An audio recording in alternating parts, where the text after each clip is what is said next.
پورا قرآن عاشق اور معشوق کی گفتگو ہے۔ البتہ یہ طے کرنا مشکل ہے کہ عاشق کون ہے۔ اللہ عاشق مصطفیٰ ہے یا مصطفیٰ عاشق الہی ہے؟ کبھی وہاں سے لہجہ عاشقانہ ہے، کبھی یہاں سے لہجہ عاشقانہ ہے۔ وہ جب اپنے آپ سے پیار کرتا ہے تو مصطفیٰ کو خلق کرتا ہے۔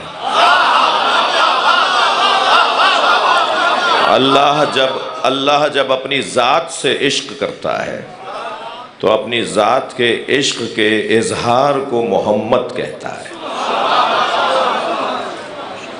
جی، اس پوری کائنات میں خدا کے علاوہ، اللہ کے علاوہ اگر کوئی ہے تو وہ نبی کی ذات ہے۔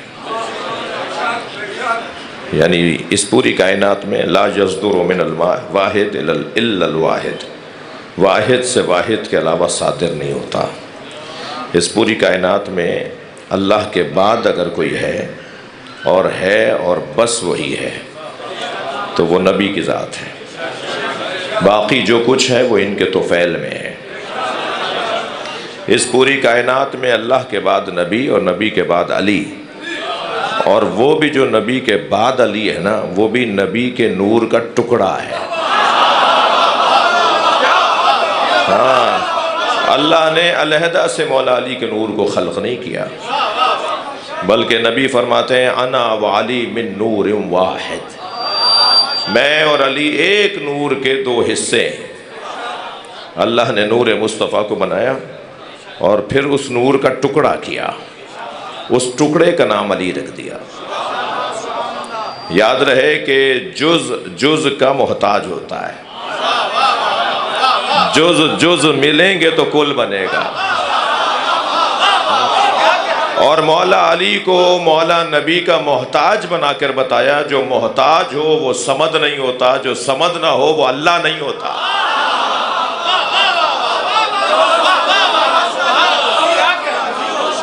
یہ جب علیحدہ ہوتے ہیں تو اجزاء مصطفیٰ ہیں، یہ جب ایک جگہ ہو جاتے ہیں تو یہ اجزاء مل جائیں تو پھر کامل ہو جاتے ہیں۔ میں نہیں کہہ رہا، سیدہ نے حدیث قصہ میں فرمایا فلم مکتملنا، جب ہم کامل ہو گئے۔ جب تک علیحدہ تھے سب پہچانتے تھے کہ کون ہے، لیکن جب سب پانچ کے پانچ ایک جگہ ہو گئے تو جبریل بھی پوچھ رہے ہیں یا رب ومن تحت الکساء۔ بھئی تھوڑی توجہ، حتیٰ جبریل امی علیہ السلام بھی پوچھ رہے ہیں یا اللہ چادر میں کون ہے؟ جبریل تم نہیں جانتے کون ہے؟ تم سے زیادہ تو کون جانتا ہے؟ جی، جھولا جھلاتے رہے ہو، چکی چلاتے رہے ہو، اور اگر جملہ کہہ دوں تو روٹیاں لے جاتے رہے ہو۔ اور امام حسن نے تو اپنے خطبے، جو شام کا دربار مدینے میں لگا تو حضرت نے خطبہ ارشاد فرمایا، بڑا مارکۃ الارا، بڑا تاریخی خطبہ ہے مولا امام حسن کا۔ اس میں حضرت فرماتے ہیں کہ تم میرے بارے میں کچھ سننا چاہتے ہو تو سنو، لو شئت لا جعلت عراق شاما و شام عراقا و شمال جنوبا و جنوب شمالا، میں چاہوں تو عراق کو شام بنا دوں، شام کو عراق، میں چاہوں تو شمال کو جنوب، جنوب کو شمال۔ تو ایک شخص نے آواز دے کر کہا کہ فموں کا صغیر و کلاموں کا کبیر، آپ کا دہن چھوٹا ہے معاذ اللہ۔ کہنے لگا آپ کا دہن چھوٹا ہے، آپ کی باتیں بڑی ہیں۔ تو فنظر الیہ شذرا، امام نے اسی کو غور سے دیکھا اور فرمایا اما تستحین تجلسین فی الرجال،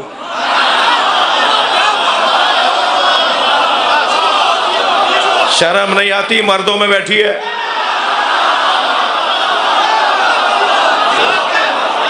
وہ ایک عجیب منظر بنا،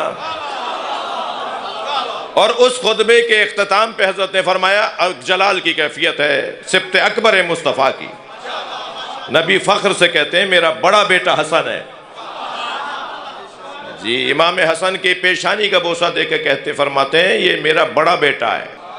جی، پھر حضرت جلال میں آ کے فرماتے ہیں سنو، العرش و سریری، عرش میرے آرام کی جگہ ہے۔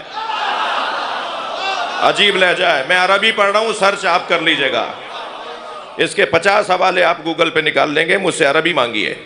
العرش و سریری، امام حسن فرماتے ہیں عرش میرے آرام کی جگہ ہے، وہ احمد و ضمیری، احمد میرا ضمیر ہے، وہ علی و امیری، علی میرا امیر ہے، والحسین و وزیری، حسین میرا وزیر ہے، وہ جبریل و فقیری، اور جبریل ہمارا فقیر ہے۔ خبردار، جبریل امین نبی کو پڑھانے نہیں آئے تھے۔ مسلمانوں، خاکوں کے خلاف ریلیاں نکالنے سے پہلے اپنا عقیدہ ٹھیک کرو۔ یہ موقع غیروں کو مسلمانوں نے دیا ہے۔ جب ہمارے اس مملکت کی تعلیمی دینی کتابوں میں لکھا ہو کہ نبی مکرم 40 سال کے بعد نبی ہوئے، آپ کا سینہ اقدس چاک کر کے شرک اور نفاق کو نکالا گیا، اور اسی کتاب میں لکھا ہوا ہو کہ اسی کتاب میں لکھا ہوا ہو کہ حضرت عیسیٰ ماں کی گود میں نبی، قرآن یہ کہہ رہا ہے کہ حضرت عیسیٰ حضرت مریم کی گود میں فرما رہے ہیں انی عبداللہ آتانی الکتاب وجعلنی نبیا، میں اللہ کا بندہ ہوں، مجھے کتاب دے کر بھیجا ہے، مجھے نبی بنا کر بھیجا ہے۔ جو ماں کی گود میں نبی ہو وہ نبی مکرم کے آخری جانشین کے پیچھے نماز پڑھے گا، اور اگر امت کا ایک طبقہ یہ کہے کہ نبی 40 سال کے بعد نبی ہوئے، تو پھر موقع مل رہا ہے نا بہت سارے اور لوگوں کو کچھ کہنے کا۔ خفا نہ ہو تو ایک جملہ کہوں، آپ سے اگر کوئی کہے نا کہ نبی 40 سال کے بعد نبی ہوئے، تو کہہ دیجئے گا تمہیں آنے میں 40 سال دیر لگی ہے۔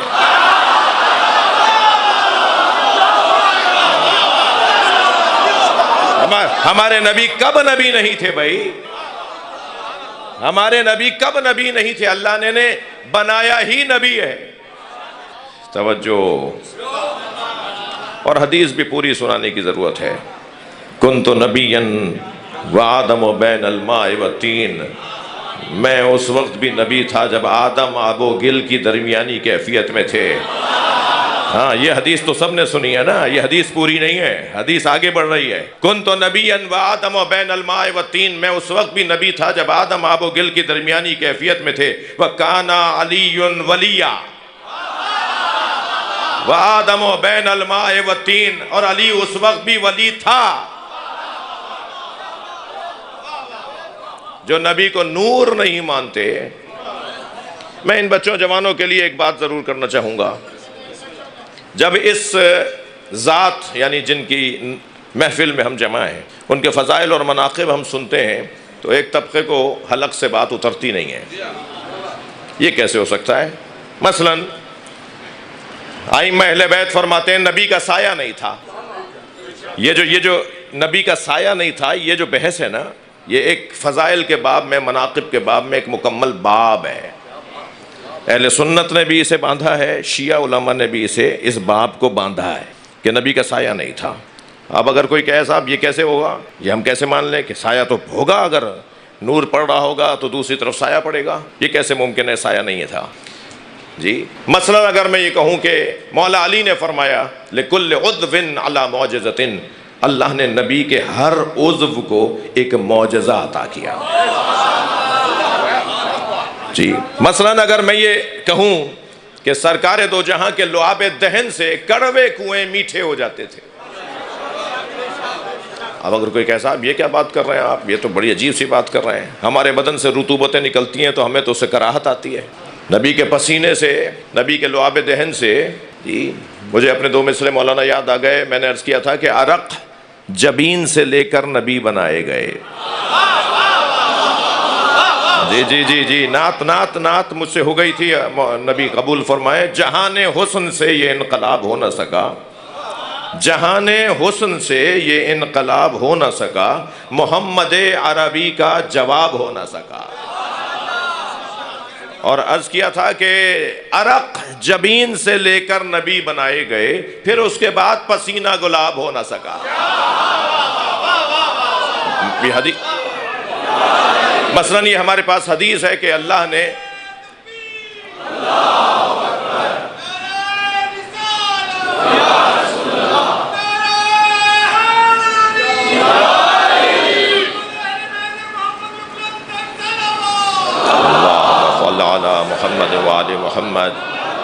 مثلاً اگر میں یہ واقعہ اور یہ بات اور یہ پہلو سرکار کی عظمت کی بیان کروں کہ نبی مکرم جب کسی سواری پر بیٹھ جاتے تھے تو لم یسن ولم یحرم، نہ وہ بوڑھی ہوتی تھی نہ بیمار. ہاں، سرکار خچر پر بیٹھے، سرکار گدھے پر بیٹھے، سرکار اونٹنی پر بیٹھے، سرکار اونٹ پر بیٹھے، سرکار گھوڑوں پر بیٹھے. تقریباً 17 سواریاں تھیں سرکار کے پاس. جس سواری پہ سرکار بیٹھے، سرکار کے بیٹھنے کی وجہ سے وہ سواری نہ بوڑھی ہوتی تھی نہ بیمار. احباب تشریف فرما ہے، جانوروں کا ذوق اور شوق رکھنے والے بھی لوگ، اور ضروری بھی ہے، ائمہ کا حکم بھی ہے اور سنت بھی ہے نبی کی اور آل نبی کی، اصحاب مصطفیٰ کی، کہ جانوروں کے ساتھ کچھ وقت گزارا کرو. تو جانوروں میں جو گھوڑا ہے نا، یہ 25 سے 30 سال کی عمر میں بوڑھا ہو کے مر جاتا ہے. اس کی زیادہ سے زیادہ عمر 30 سال ہے. 30 سال سے زیادہ معمولاً گھوڑا زندہ نہیں رہتا. جی، یہ نبی کے بیٹھنے کی برکت تھی جو 50 سال بعد بھی کربلا میں جوان تھا.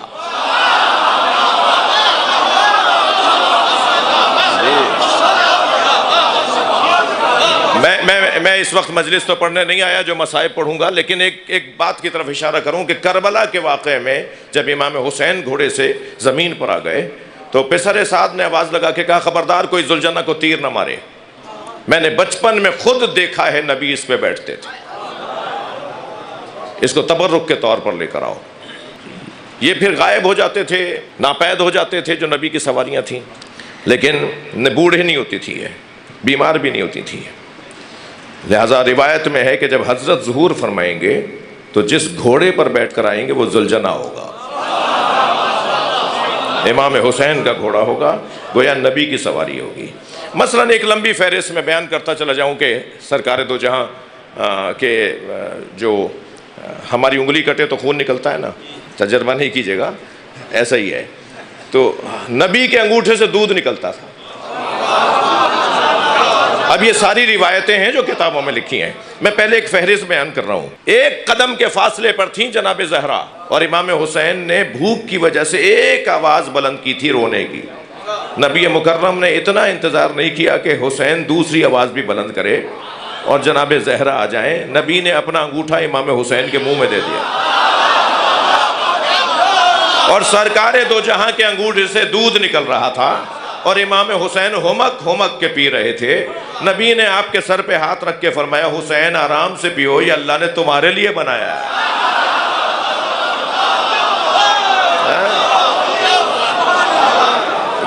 تو یہ ساری وہ روایتیں ہیں جو سنی شیعہ کتابوں میں. لہٰذا کیونکہ مجھے معلوم ہے آج کا یہ جو عنوان ہے، آج کا جو میلاد ہے، اس میں میرے سنی بھائی بھی تشریف فرما ہیں اور شیعہ بھی ہیں، اور یہ ایک ایسا عنوان ہے جس پہ ہم مل کر نبی کو یاد کر رہے ہیں اور کلمہ پڑھنے والے سب جمع ہیں.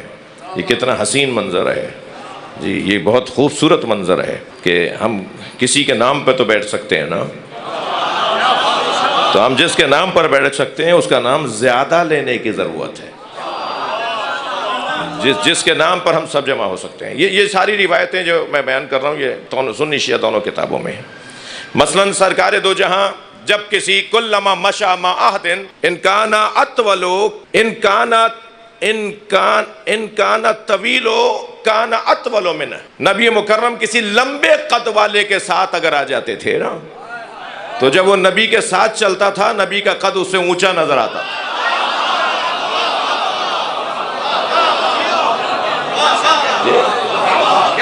یہ وہ ساری روایات. مثلا میں نے ابھی عرض کیا آپ سے کہ نبی کا سایہ نہیں تھا. یہ ایک سنی عالم دین فرماتے ہیں کہ ان النبی ذل اللہ، نبی اللہ کا سایہ تھے.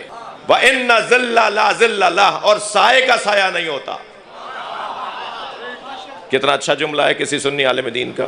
نبی کا سایہ کیوں نہیں تھا بھائی؟ اب اس علتوں پر ہم نہیں جا رہے، یعنی اس پہ اگر ایک ایک کے اوپر بات کریں گے تو ایک لمبی گفتگو ہو جائے گی، اور شاید مجھ حقیر فقیر مجھ طالب علم کو ایک اشرہ چاہیے جو ایک ایک فضیلت کی سائنسی اور عقلی اور آج جدید علوم کے حساب سے تشریح کی جائے. جدید جنہیں اپنے جسم کا نہیں سایہ، جی جنہیں اپنے جسم کا نہیں سایہ، وہ سایہ ہے علی ولی اللہ. انہیں آپ کو آوا مانگ کے منگوایا وے علی ولی اللہ. کشتی نو دی تھوڑی جنی علی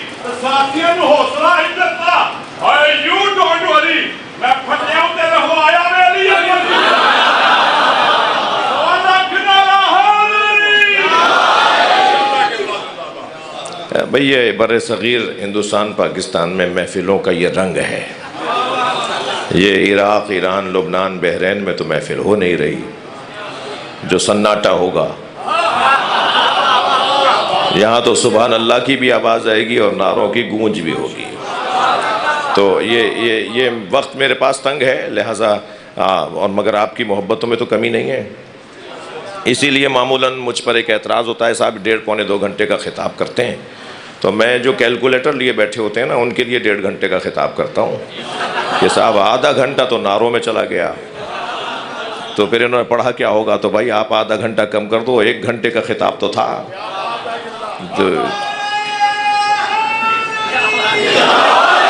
بلند صلوات.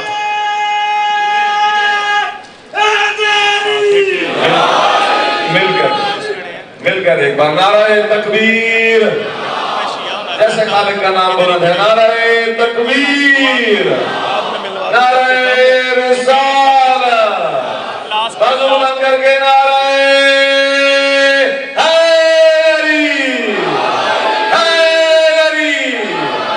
بھائی نبی کا سایہ نہیں تھا. میرا دل کہہ رہا ہے ایک جملہ دیا کرنے کو.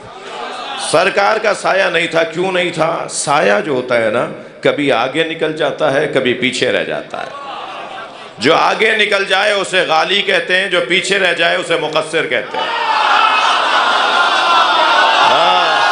اس گھرانے کو نہ غالی چاہیے نہ مقصر چاہیے، اس گھرانے کو شیعہ چاہیے. مجھے پھر 2 مصرے اپنے یاد آ گئے. عرض کیا تھا کیا ہوا تھا بھائی؟ غدیر کے میدان میں سرکار نے فرمایا کہ جو آگے چلے گئے انہیں واپس بلاؤ، جو پیچھے رہ گئے ان کا انتظار کرو. میں تو سوچتا ہوں یہ کون تھے جو نبی سے آگے چلے گئے تھے؟ تو 2 مصرے ضرور سنوں گا، ضرور سناؤں گا. یوں بھی نبی کے آگے چلے حج گزار لوگ، یوں بھی نبی کے آگے چلے حج گزار لوگ، کیونکہ نہیں تھے مالک اشتر غدیر میں.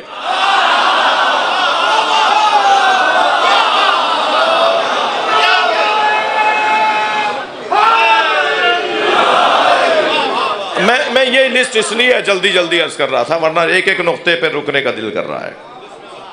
سرکار کی سواریوں کے معجزے اگر میں آپ کو سناؤں گا نا، تو میں نے کہہ دیا ابھی آپ سے کہ سرکار کی صرف سواریوں کے معجزے اگر سنائے جائیں تو اس کے لیے ہی مجھ طالب علم کو بہت وقت چاہیے. کبھی غور فرمایا کہ نبی مکرم جب مدینہ منورہ میں داخل ہوئے تو ہر شخص چاہتا تھا نا کہ سرکار اس کے گھر میں قیام کریں. ہر چاہنے والا یہی چاہے گا نا کہ نبی اس کے گھر میں قیام فرمائے. سرکار نے فرمایا میری اونٹنی جس کے دروازے پہ گھٹنے ٹیکے گی. جی ناقہ حضرت سہل ذوالجناح امام حسین، انہیں جو سمجھ نہیں پا رہے، میں ان سے سوال کر رہا ہوں، سارے اصحاب ایک اونٹنی کے پیچھے چل رہے تھے نا؟ یہ جہاں رکے گی وہیں ہم بھی رک جائیں گے. یہ اللہ کا نظام ہے. یہ جانور نظر آ رہا ہے مگر نبی کی سواری ہے. اگر سواری بھی نبی کی ہو جائے تو وہ عام نہیں رہتی، تو نبی کی اولاد عام لوگوں کی طرح کیسے ہوتی؟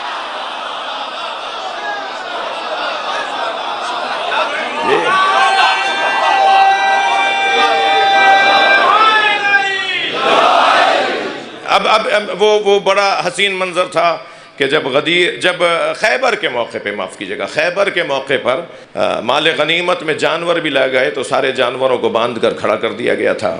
تو حضرت نے دیکھا کہ ایک گدھا ہے جو رسی چھڑوانا چاہتا ہے، بار بار اپنی رسی کھینچ رہا ہے. تو آپ نے ایک صحابی محترم سے فرمایا کہ اس کی رسی چھوڑ دو. جب اس کی رسی چھوڑی گئی تو وہ دوڑتا ہوا آیا اور نبی کے پیروں کا اس نے بوسہ دیا اور نبی سے اس نے کچھ کہا. تو سرکار نے اپنے اصحاب سے فرمایا کہ یہ مجھ سے یہ کہہ رہا ہے کہ ہمارے آباء و اجداد کی پشت پر کسی نہ کسی نبی یا وصی نبی نے سواری کی ہے.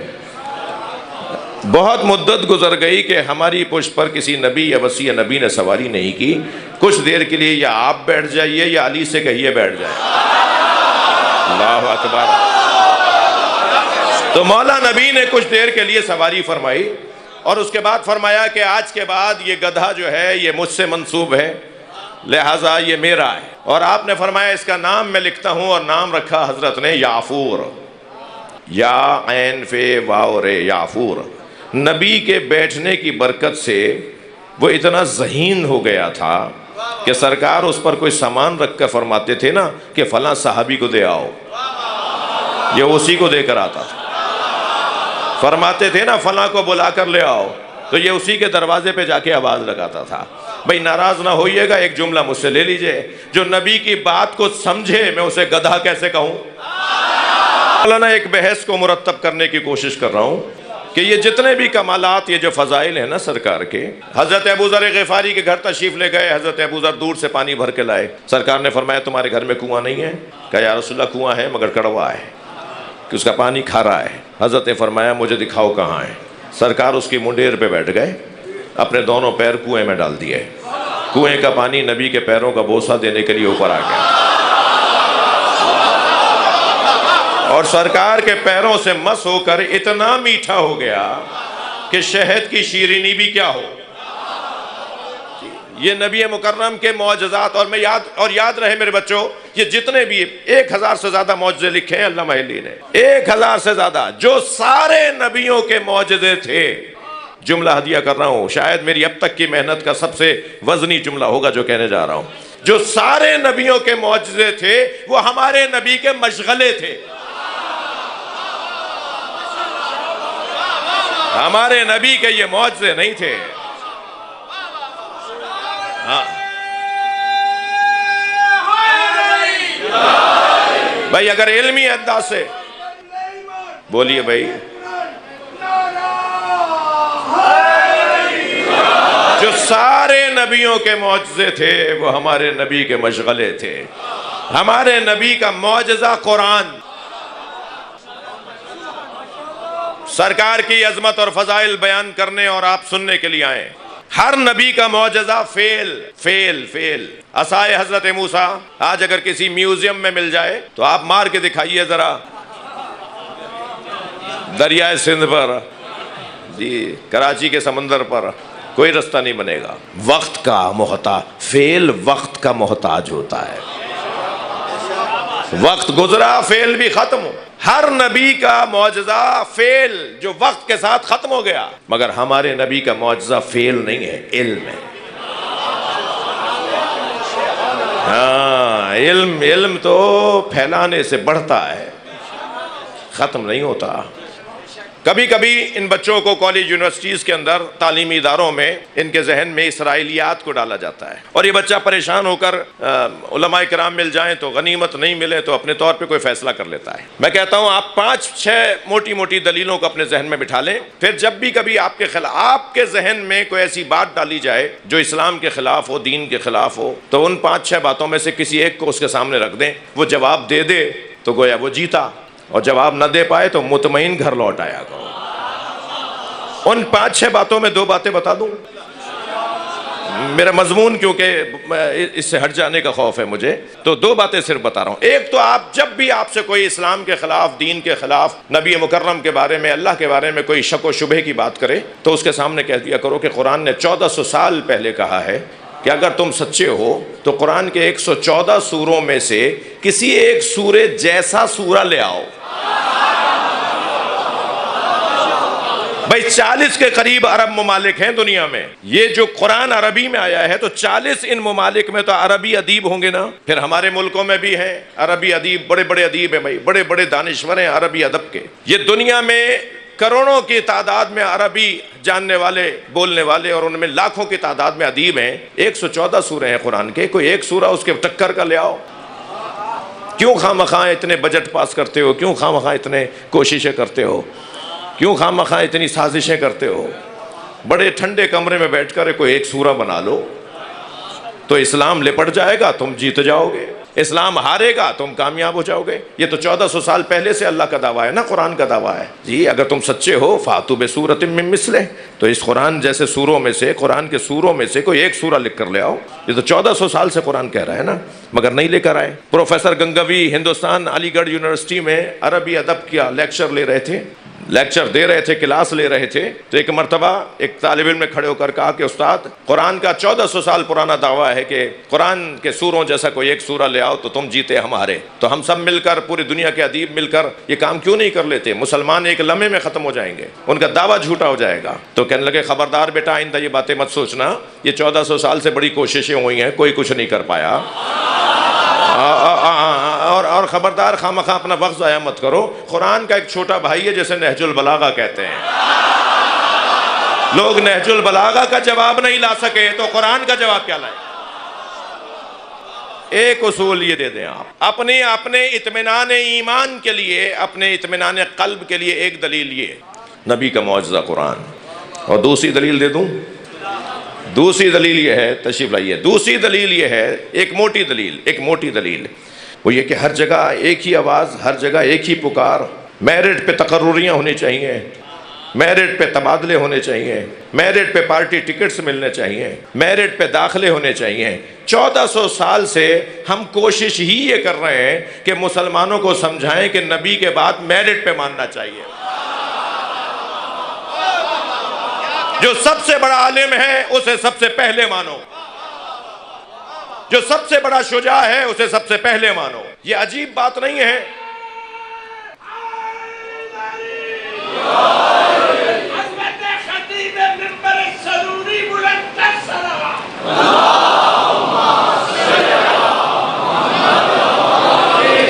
علی مولا کے علاوہ ماننا تو سب کو ہے، حقیقت ہے تو ماننا پڑے گا، ایک وجود ہے تو ماننا پڑے گا، مگر علی جیسا کوئی نہیں ہے۔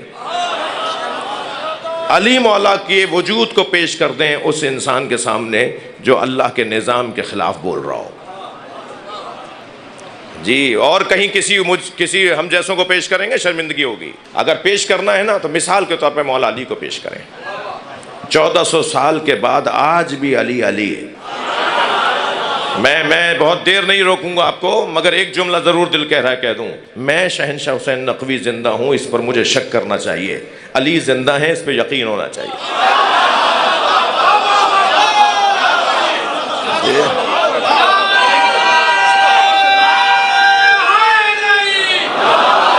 میرا مضمون آپ کے ہاتھ میں آ گیا کہ نبی کے جتنے یہ فضائل ہیں نا، یہ بعض لوگوں کے حلق سے نہیں اترتے۔ اس کا سبب کیا ہے؟ اس کا سبب یہ ہے کہ جب یہ کمالات وہ دیکھتا ہے نا تو اپنے ساتھ مقایسہ کرتا ہے، ہمارے اندر تو یہ نہیں ہے، تو پھر یہ کیسے ہو سکتا ہے؟ کیونکہ ان کے یہاں یہ نہیں ہو سکتا، تو کہتے ہیں یہ کیسے ہو سکتا ہے؟ جی یہ کیسے ہو سکتا ہے؟ دیکھیے، ان ہستیوں کے دو جنبے ہیں، دو پہلو ہیں، دو دید ہیں، دو ان کی کیفیتیں ہیں۔ ایک نوری پہلو ہے، ایک بشری پہلو ہے۔ صرف بشری پہلو سے دیکھیں گے تو یہ باتیں حلق سے نہیں اتریں گی، صرف نوری پہلو سے دیکھیں گے تو پھر قربانی کربلا سمجھ میں نہیں آئے گی کہ امام کو آنسو بھی آ رہے تھے، امام کے بدن مبارک سے خون بھی نکل رہا تھا، حضرت کے وجود مبارک پہ گھوڑے بھی دوڑا دیے تھے، امام کے گلے پہ خنجر بھی چل گیا تھا۔ نبی فرماتے ہیں ما اوذی نبی قط کما اوذیت، کسی نبی کو اتنی اذیتوں کا سامنا کرنا نہیں پڑا جتنی اذیتیں مجھ اکیلے مصطفیٰ نے اٹھائی ہیں۔ یہ سمجھ میں نہیں آئے گا اگر نبی مکرم کے بشری پہلو کو نہیں مانیں گے۔ جی، ان ہستیوں کے دو پہلو ہیں، ایک نوری پہلو ہے، ایک بشری پہلو ہے۔ ہمارا کیا ہے؟ ہم خاکی بشر ہیں، یہ نوری بشر ہے۔ خاکی بشر ہونا اور ہے، تھک تو نہیں رہے میری بات ہوئی، اور نوری بشر ہونا اور ہے۔ ممکن ہے کوئی کہے مولانا کہاں سے لے آئی یہ بات؟ آپ نے تقسیم بنا لی تو تقسیم ہو جائے گی کیا؟ آپ کے بولنے سے کیا یہ بات مان لی جائے گی؟ کیسے کہہ رہے ہیں آپ کہ یہ نور ہیں، جب قرآن کہہ رہا ہے کہ اے میرے حبیب اپنا تعارف کروا دیجئے، قل انما انا بشر مثلکم، اے میرے نبی ان سے کہہ دیجئے کہ میں تمہاری طرح ایک بشر ہوں۔ یہ مولانا صاحب پتہ نہیں کہاں سے آئے کہہ رہے ہیں کہ وہ تو نور ہیں۔ جی، قرآن کہہ رہا ہے کہ نبی نے کہا میں بشر ہوں، وہ قرآن کی مانے یا تمہاری مانے؟ میں ایسے لوگوں سے کہتا ہوں کہ بھائی آدھی آیت پڑھ کے عقیدہ نہیں بنتا، ایک آیت پڑھ کر عقیدہ نہیں بنتا۔ جب تم قرآن میں یہ آیت پیش کرتے ہو ایاک نعبد و ایاک نستعین، ہم تیری ہی عبادت کرتے ہیں اور تجھ ہی سے مدد مانگتے ہیں، تو بعد والی آیت بھی تو سنایا کرو، اہدنا الصراط المستقیم، ہمیں سیدھے رستے پہ قائم رکھ۔ جو اللہ سے مدد مانگ رہا ہے وہ مدد ہی یہ مانگ رہا ہے کہ ہمیں علی دکھا۔ صراط الذین انعمت علیہم، ان کا رستہ جن پر تو نے اپنی نعمتیں نازل کی۔ مدد تو اس بات کے لیے مانگی جا رہی ہے کہ ہمیں اہل بیت سے آشنا کر دے۔ ہم اس گھرانے سے جڑ رہے ہیں اللہ کی مدد سے، بات پوری کرو نا۔ قل انما انا بشر مثلکم، میں تمہاری طرح کا ایک بشر ہوں، پوری آیت پڑھو نا۔ یوحی الیہ، مجھ پر مسلسل وحی نازل ہوتی ہے۔ تمہاری طرح بشر ہیں تو تم پہ وحی آتی ہے؟ اگر تم پہ فرشتہ آ گیا نا تو بتانے کو زندہ ہی نہیں رہو گے کہ کیسا تھا۔ بڑی عنایت، وہی سیال کوٹ ہے، یہ مجلسی علاقہ ہے، اشاروں میں بات جا رہی ہے۔ ایک صلوات پڑھیں نبی کی ذات پر۔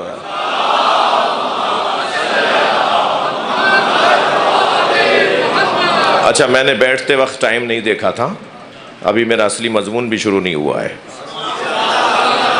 بعض جگہ میں دیکھ رہا ہوں پہلو بدلنے کی جگہ نہیں ہے، وہ پہلو بدلے گا تو برابر والے کو تکلیف ہوگی۔ جی، بدن کو تکلیف ہو رہی ہے مگر روح کو غذا مل رہی ہے، اور روح اور بدن ساتھ ساتھ تو رہتے ہیں۔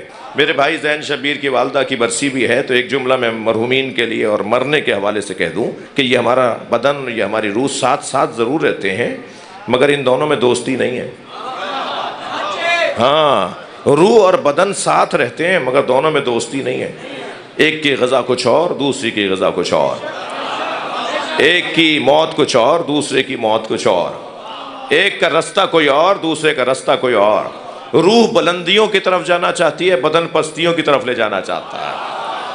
دونوں میں کھچاؤ ہے بھائی، تناؤ ہے، ایک دوسرے کو کھینچ رہے ہیں ایک دوسرے کی طرف۔ روح چاہتی ہے کہ بدن اس کی طرف آ جائے، بدن چاہتا ہے کہ روح اس کی طرف آ جائے۔ اب یہ دونوں ایک دوسرے سے، وہ رسہ کشی دیکھیے نا، وہ رسہ کھینچنے والا مقابلہ، ایک رسہ کشی تو سیاسی اصطلاح ہے، میں وہ والی رسہ کشی نہیں کر رہا، لیکن ایک کھیل ہوتا ہے، گیم ہے کہ وہ دونوں طرف سے رسہ پکڑ کے کھینچ رہے ہوتے ہیں۔ اب جس میں طاقت ہوگی اپنی طرف کھینچ لے گا۔ تو روح کھینچتی ہے بدن کو اپنی طرف اور بدن کھینچتا ہے روح کو اپنی طرف۔ اب جو طاقتور ہوگا نا وہ دوسرے کو اپنی طرف کھینچ لے گا۔ تو بتائیے کسے طاقتور بنانا ہے؟ اگر روح کو ہم نے طاقتور بنا لیا، توجہ بھائی، بہت سے لوگوں کو سال میں 2 رکعت نماز میں بھی مزہ نہیں آتا۔ ہاں، عید کی نماز بھی امام بارگاہ مسجد کا دروازہ چوم کے آ جاتے ہیں، وہ بھی شاید بیگم صاحبہ سوئیاں نہیں کھلائیں گی اگر آ کے نہیں بتائیں گے کہ مولانا نے خطبہ کیا دیا۔ ہو کر آیا ہوں، میں گیا تھا نا، عید کی نماز پڑھنے گیا تھا۔ اب سمجھدار بیگمات جو ہوتی ہیں نا، وہ کہتی ہیں بتاؤ مولانا کرپالوی صاحب نے خطبہ کیا دیا۔ اب خطبہ سنیں گے تو بتائیں گے نا۔ تو بعض لوگوں سے تو سال کی 2 رکعت نماز بھی بھاری پڑتی ہے، اور بعض لوگ آدھی آدھی رات کا سجدہ کرتے ہیں۔ اسے آدھی رات کے سجدے میں مزہ کیوں آ رہا ہے اور اسے سال بھر کی 2 رکعت نماز میں مزہ کیوں نہیں آ رہا؟ وجہ یہی روح اور بدن کی ہے۔ ایک کا بدن مضبوط ہے، ایک کی روح مضبوط ہے۔ بعض لوگ پورے عشرہ محرم میں بھی سال بھر تو مجلس میں میلاد میں آتے ہی نہیں ہیں، محرم میں آتے ہیں مجلس میں، اور وہ بھی 9 اور 10 محرم کو۔ وہ بھی بھلا کرے اللہ قائد اعظم کا کہ انہوں نے چھٹیاں کروا دی۔ اگر 9 اور 10 محرم کی چھٹی نہیں ہوتی تو شاید یہ لوگ بھی نہ آتے۔ اور پھر بعض لوگ صرف عاشور کے دن آتے ہیں، وہ بھی کسی ایک جگہ آ کے کھڑے ہو جاتے ہیں، مثلا وہ زیارت کر لیتے ہیں آ کر، ٹھیک ہے۔ تو ان لوگوں کو مزہ کیوں نہیں آتا میلاد میں اور محفل میں اور مجلس میں؟ اس کی وجہ یہ ہے کہ ان کا بدن مضبوط ہے، روح کمزور ہے۔ ہاں عزیزان اکرامی، کرنا یہ ہے کہ کسی طرح سے روحوں کو مضبوط کر لیا جائے۔ اب آپ ذرا غور فرمائیں، اللہ نے نبی کے بدن سے ہماری روحوں کو بنایا ہے۔ لفظ کو بہتر کرتا ہوں، اللہ نے نبی کے بدن کے بچے ہوئے خمیر سے ہماری روحوں کو خلق کیا ہے۔ ہمارا ان سے کوئی مقایسہ نہیں ہے۔ ان کا جو روحانی پہلو ہے، نورانی پہلو ہے، وہ ان پر غالب ہے، لہذا آنکھیں بند بھی کرتے ہیں تو انہیں نظر آتا ہے۔ ساری رات حضرت عائشہ نے ایک چیز دوسری جگہ اور دوسری چیز اس جگہ، اور حضرت نے کچھ نہ کچھ ساری رات امور انجام دیے۔ صبح اٹھ کر سرکار نے فرمایا یا عائشہ تم نے فلاں چیز فلاں جگہ رکھ دی، تو حضرت عائشہ نے فرمایا یا رسول اللہ آپ تو سو رہے تھے۔ فرمایا ہمارے سونے سے اپنے سونے کو مت ملانا۔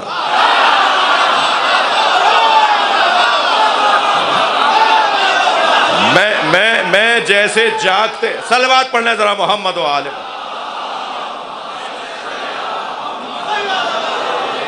میں جیسے جاگتے میں دیکھتا ہوں ایسے سوتے میں دیکھتا ہوں۔ تو ان کا جو روحانی اور نورانی جنبہ اور پہلو ہے وہ غالب ہے۔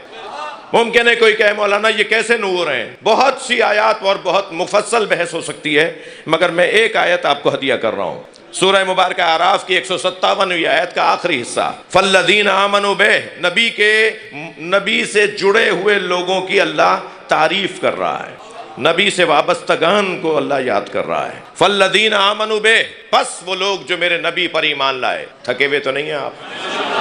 پس وہ لوگ جو میرے نبی پر ایمان لائے، فالذین آمنوا بہ وعذروہ، جنہوں نے میرے نبی کی تعظیم کی، وَنَصَرُوهُ، جنہوں نے میرے نبی کی مدد کی، وَاتَّبَعُوا نُورَ الَّذِي أُنزِلَ مَعَهُ، اور وہ لوگ کہ جو اس نور کی اتباع کرتے ہیں جو نبی کے ساتھ نازل ہوا ہے۔ ہاں، قرآن نبی کے ساتھ نازل نہیں ہوا، توجہ چاہوں گا، قرآن نبی کے ساتھ نازل نہیں ہوا، قرآن نبی کے، یہ قرآن مراد نہیں ہے، اس نور کی اتباع جو نبی کے ساتھ نازل ہوا ہے۔ کوئی ایک نور ہے جس کی اتباع کرنی ہے۔ اہل علم بیٹھے ہیں، میں اس وقت پرواز کر رہا ہوں مجلس کے اندر، صاحبان علم تشریف فرمائیں، اطاعت اور اتباع میں فرق ہے۔ اطاعت قول میں بھی ہے، فعل میں بھی ہے، مگر اتباع صرف فعل میں ہے۔ کوئی ایک ایسا نور تلاش کرو جو عمل کر کے دکھاتا ہے۔ تو میں ایک نبی کو نور نہیں مان رہے تھے، ہم 14 کو نور مانتے ہیں، اور نبی بدرجہ اعلیٰ نور ہیں۔ ان کا نورانی پہلو جب تک نہیں مانیں گے، مثلا امام حسن فرما رہے ہیں، امام حسین کی شان بیان کرتے ہوئے فرماتے ہیں، ان اخل حسین قد عالمنا علما، میرا بھائی حسین ہم سب سے بڑا عالم ہے، اسقلنا حلما، حلم و بردباری میں ہم سب سے زیادہ سنگین ہیں، وَأَقْرَبُنَا مِن رسول اللہ رحمہ، اور رسول اللہ کی نسبت ہم سب سے زیادہ قربت رکھتا ہے۔ لیکن جس جملے کی خاطر میں نے 3 اور فضیلتیں سنائی، اس میں امام حسن فرماتے ہیں امام حسین کے بارے میں، کانا یقرأ الوحی قبل ان ینطق، حسین نے قرآن نازل ہونے سے پہلے قرآن پڑھ لیا تھا۔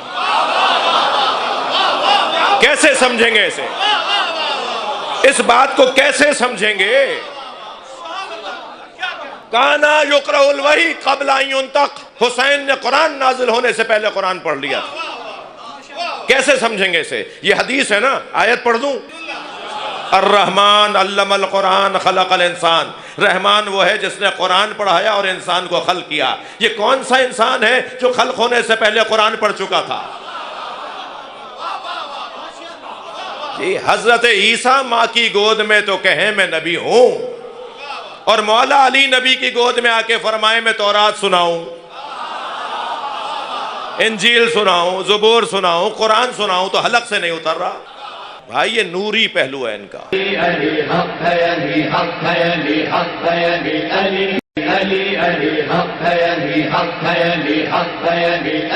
جدھر حق